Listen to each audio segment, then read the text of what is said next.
We're back live here from the Denny Sanford Premier Center. Anna Bellinghausen, Avery Howard, Missy Heydrich alongside with you. Now, our new guest from Denver, Coach Woods. Coach, how are you doing? Doing well. How are you guys? Awesome. I like the energy. How exciting is this? Thank you, first of all, for the energy. How exciting is this event? I mean, just seeing this all come together, and how impressive is this? It's super impressive, and I think every time I see somebody from the Summit League, I'm really impressed. Oftentimes, you probably don't think of this from a conference this size, but I think they've done a great job. The stations, I'm loving it. I want to bring 2 players next year, so plug for that. But yeah, it's been a great setup, and it's been nice talking about DU hoops. Absolutely. Well, Coach, give us a little bit of a preview of this season and what we're expecting to see on the court.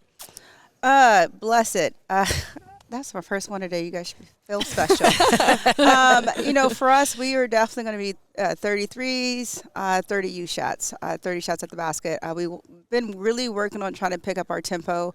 The team probably doesn't like it. It said there's no need to do like a testing conditioning drill when you get back. It doesn't matter. We're going to run anyway. So for us to be at 52-80, we want to run. It's our goal. You have to use a timeout in that first quarter. I'm not interested in walking the ball up the court. We have 5 players on the floor that like versatility, so you have to guard all 5 of us. And surprisingly, they really have embraced the defensive adjustments we made. So hopefully that translates the way that it needs to. But I think from us, you're going to see just a lot of fast-paced basketball, a lot of fun basketball.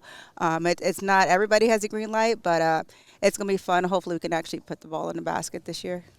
When you talk about being the top 3-point shooting team a year ago in this league, averaged almost 8.5 a game, then a lot of that, though, comes down to you got to get stops on the other end, and then you've got to be able to find shooters. When you look at this roster, think about some of the new faces that you have in your returners, what's been that emphasis to say, all right, is it about distribution? Is it about finding open players? Is it about getting open, relocating? How do you become an even better 3-point shooting team?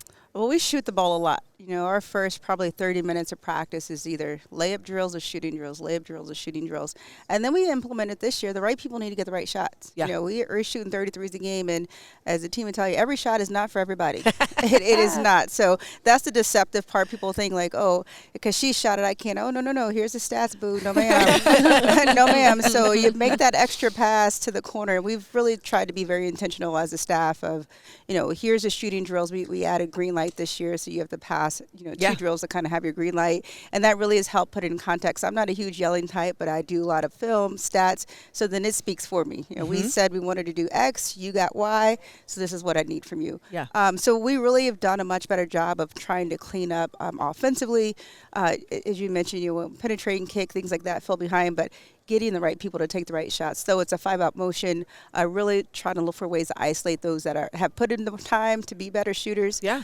So that's something that we worked on this year. And defensively, I love defense, but ultimately whoever has the most points win. Yeah. So not that it's not important, it definitely is important, but if we can make more 3s than you make 2s, then we're going to win the game anyway.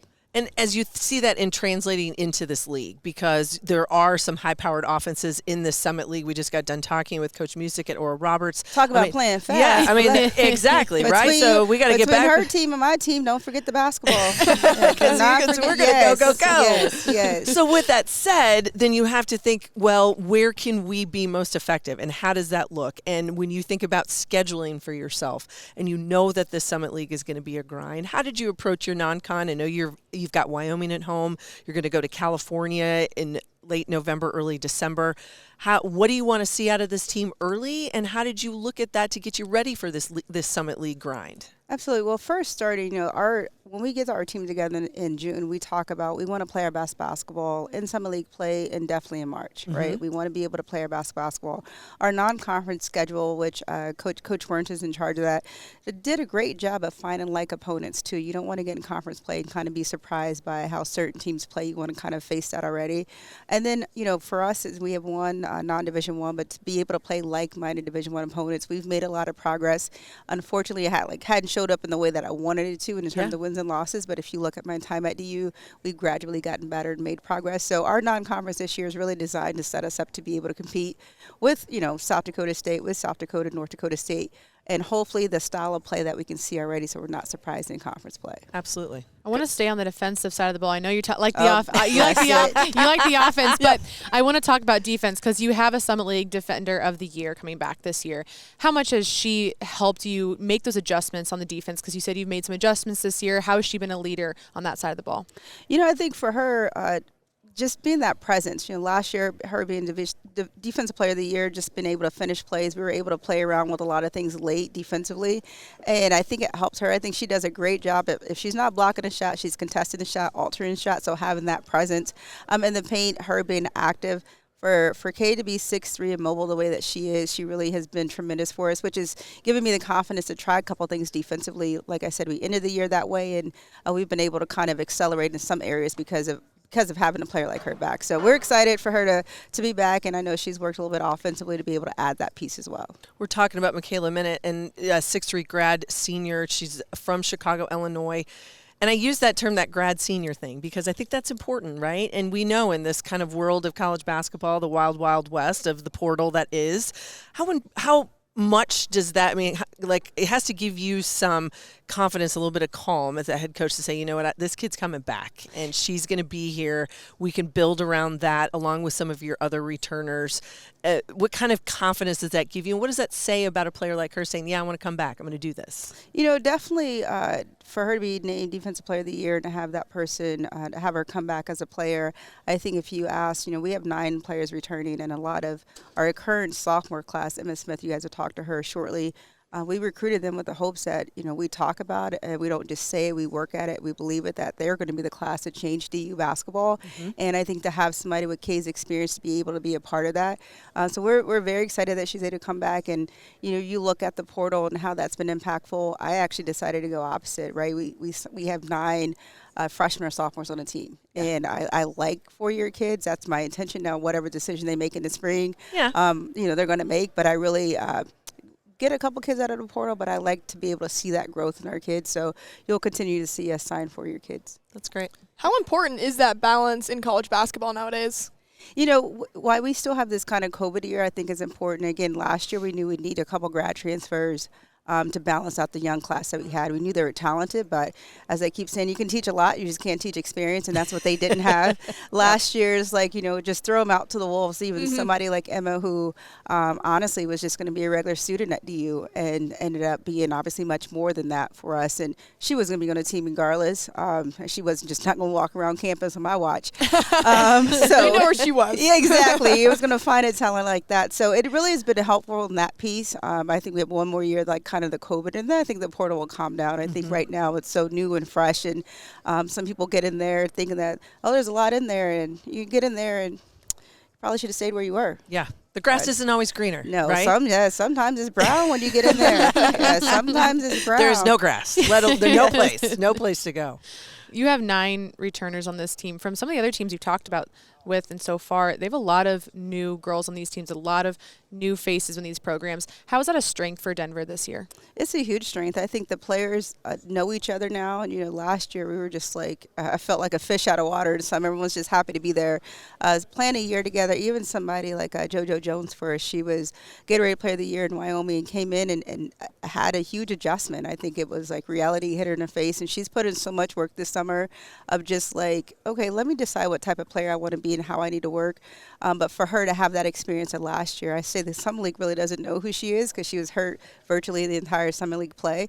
But it really has helped us. And where we are now, I go back and look at my practice plans from the first 2 years, and I'm okay, pat myself on the back because we're so much more advanced than where we were. And a lot of that's because we do have people returning now.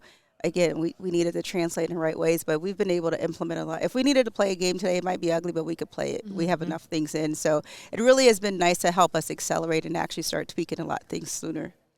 Culture is a big word in college athletics, Coach. Everybody talks about it. It's the buzz thing. It's in recruiting. It's everywhere. So if you had to put a bow on culture around Denver women's basketball, what is it that you hold to the highest level with your young women in and out of the locker room? Oh, great question. Y'all just firing away. I'm going to say this. You follow us on any social media, you'll see us say hashtag progress is both the word and the acronym. The acronym is basically our core values, right? The P is passion, resilience, ownership, gratitude. I'm huge on gratitude. Realistic, because you need to be realistic about, where you are and where you want to be in the work that you're putting in. Those things have to match up. Our big word this year is elevate. I feel like culture-wise, we've been able to shift a lot of things in the first couple of years.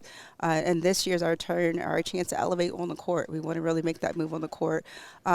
Selfless and then service, right? Mm-hmm. And the service piece for us is you see us around campus and the community a lot. So our culture is one that we talk about, but we talk about it in a way that we just try to live it. Yeah. There's been, practices for us are always open. So when people come in and they can feel the culture, there's always a lot of energy. I don't like low energy people.